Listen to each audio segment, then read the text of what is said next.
Today we are going to be doing a review of the Zhiyun Weebill S.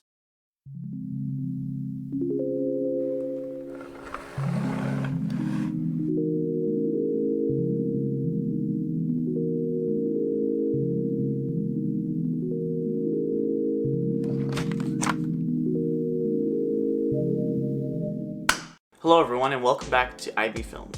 If you're new here, we do all things filmmaking and reviews like we're doing today. So before I tell you about the Weebill S, let's get some background or context of why I got this gimbal. So I never really intended to buy a gimbal, but I was doing this production where we needed one. So I had no idea what to do, so I just looked up on the internet gimbals and looked at my local Best Buy, what they had, found one for around $300, which fit in the budget. So after finding a gimbal I liked, looking up some reviews of it, I decided to go with the Zhiyun Weebill S. So here's the box, and let's take a look at all the modes this gimbal can do. So here is the Zhiyun Weebill S, and I hope I'm saying that right. Zhiyun, I think that's how you say the name, I don't know. But here's the actual physical gimbal itself. So as you can see, it looks pretty nice. Most of it feels like it's made of metal. The only plasticky part's like down here, so it doesn't feel cheap. It feels very nice and solid, like it's gonna last quite a while.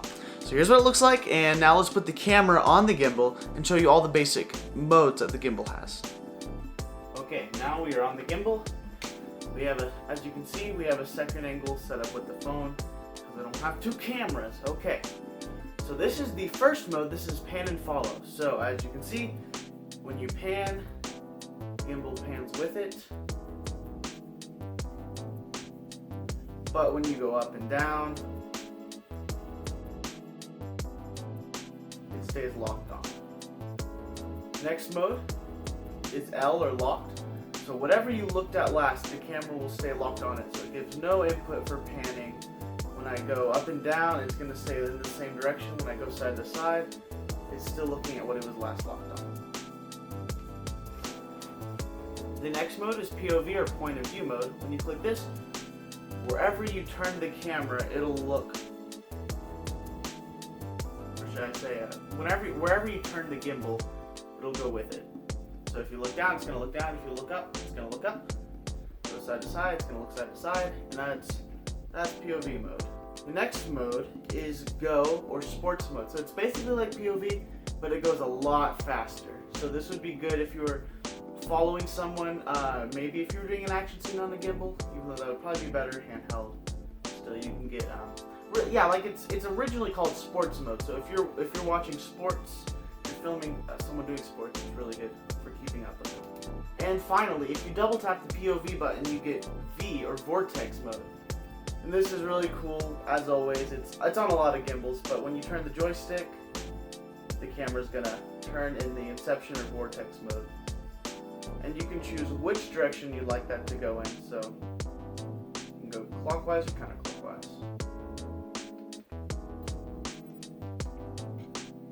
That is all the modes that the Weebill S has. So let's go back to the rest of the video.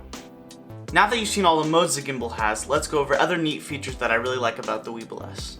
So the first thing I really like about the Weebill S is the battery life. Now on Zhiyun's website, they claim that the Weebill S has anywhere from 12 to 14 hours of battery life, which is incredible.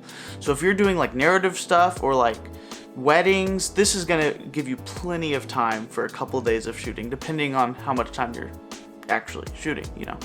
Next thing I really like are the locking switches, and there's a locking switch for each axis. And this is really convenient, not only for storing it away like in a backpack or a camera bag, but also for balancing your gimbal. So you can balance your gimbal one axis at a time, not get a big crazy mess and get super frustrated and throw your gimbal out the window, because that'd be bad.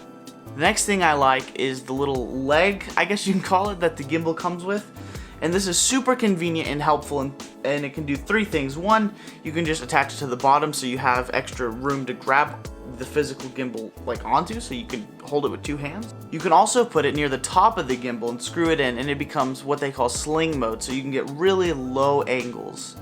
And finally, the legs actually fold out, so you can set it down when you're balancing it, when you're tweaking it, or if you just want to set it down as like a little tripod, I guess, whatever you want to do. Okay, so those are all the features I like about the Weebill S. Now back to the rest of the video.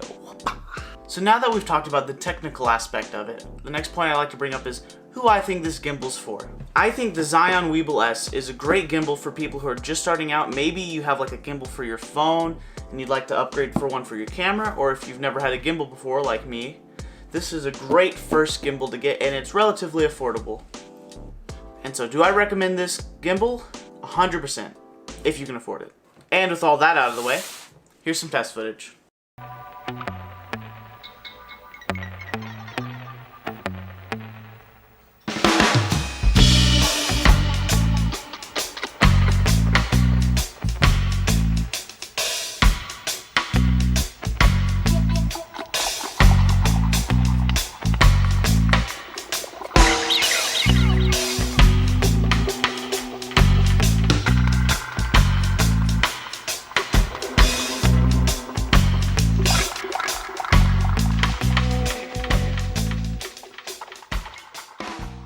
So thanks for watching, and if you'd like to get your own Weebill S, there will be links in the description to get one. Make sure to stay tuned for next week's video, where I'll be doing a review of the camera I've had for 1 year now, the Panasonic Lumix G7. So stay tuned for that. Thanks for watching, and I'll see you in the next one.